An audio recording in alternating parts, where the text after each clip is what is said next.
Kwale County. Tobias Chanji, KTN. Thank you, Tobias Chanji, for that report. But then again, remember, tomorrow being Sunday on Kenya's bold newspaper, there is a headline. And what are we talking about? We're talking about SabaSaba showdown. And what exactly do we mean? Panic. Tomorrow, two generations meet. The script, however, is the same.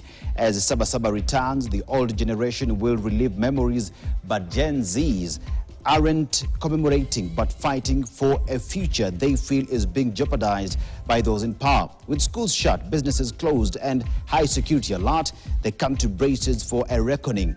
Betrayed by Raila, Ruto pact, and hunted by a regime that fears its own children, the youth rise unarmed but unyielding. That will be the main headline. But then again, tomorrow we're also asking the question.